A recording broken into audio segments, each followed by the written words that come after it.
Hey, God bless your hearts. It's me again, Reverend Ray Watson, pastor of the Kingdom of Deliverance Baptist Church, also known in certain circles as Gamer Preach. And I'm here with something that was brought to mind, the Lord gave me some time back. Because a lot of us want to deal with healing. A lot of us want to deal with what's going on in terms of our physical well being. A lot of times we go visit people that are in the hospital. We get sick. And some of us know that are of the faith tend to quote uh, Isaiah 53:5, which actually says, "But he was wounded for our transgressions; he was bruised for our iniquities. The chastisement of our peace was upon him, and with his stripes we are healed." Huh. That sounds real good. You probably had preachers come pray that for you. You probably had grandma say that for you. Or you probably had a friend that was in church that said that to you when they said you told them you were sick. That's all well and good.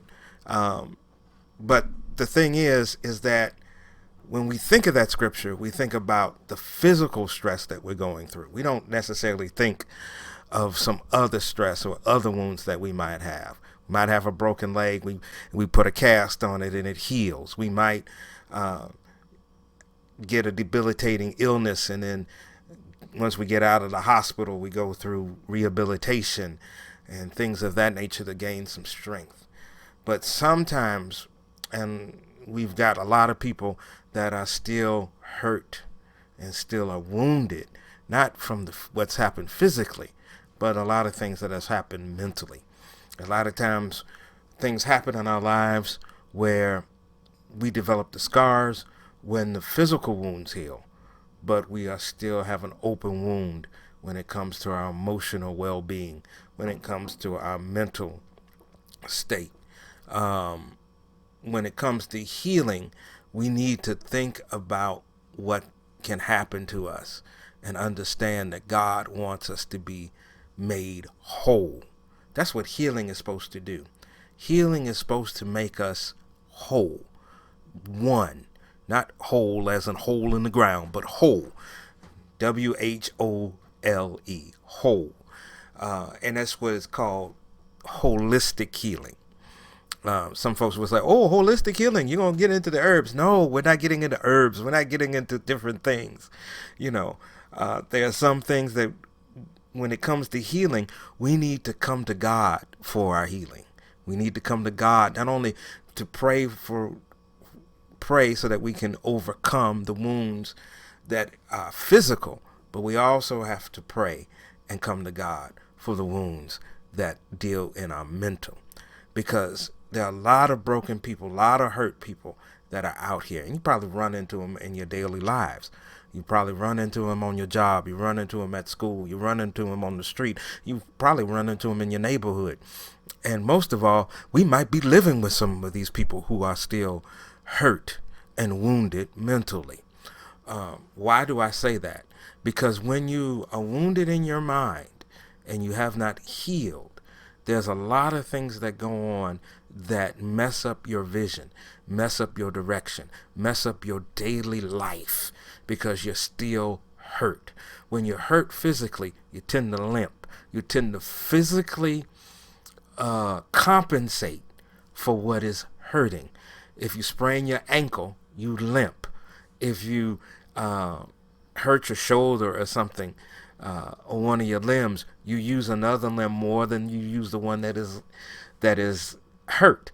And that's the same when we are messed up or hurt in our mind. When it comes to healing, we forget we need that mental healing. We might be healed physically, but a lot of times mental scars do remain. Sin, things can make us look weak, damaged, and helpless, and we have a hard time, even when we have been physically healed, believing that God really loves us. See, that's one of the problems when you are mentally hurt and wounded. You do not believe that folks are out there that really care and love you. So you go around overcompensating in your mind.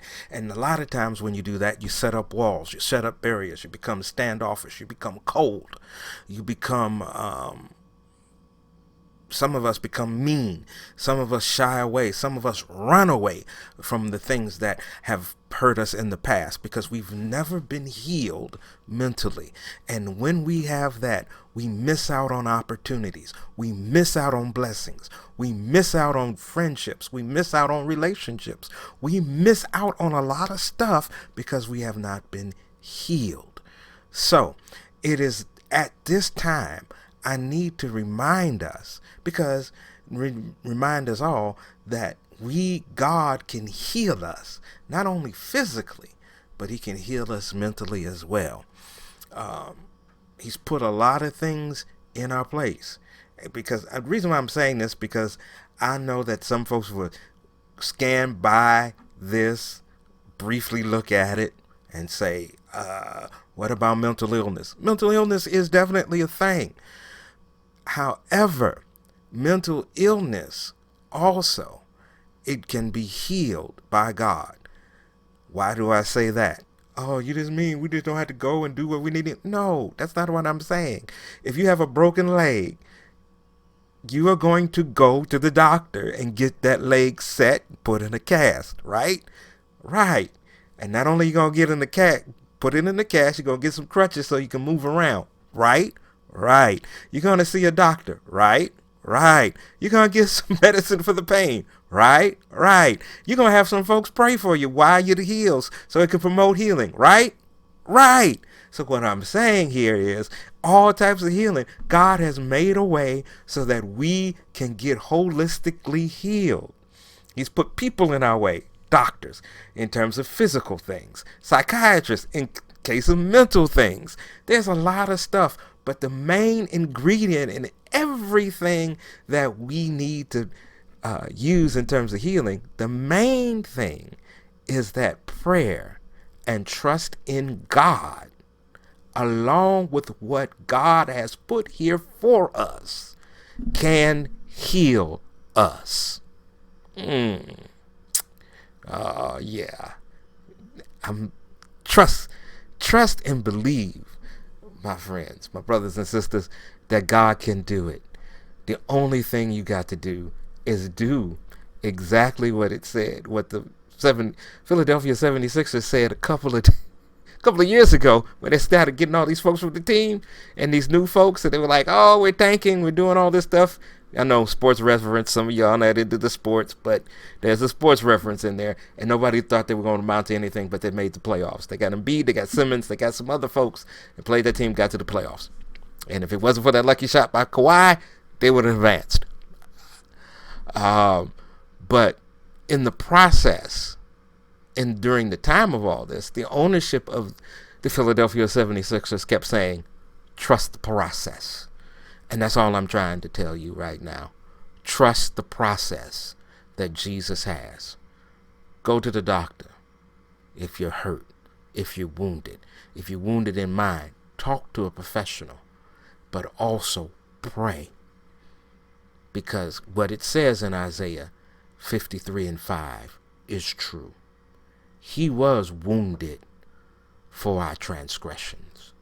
He was bruised for our iniquities or our wickedness.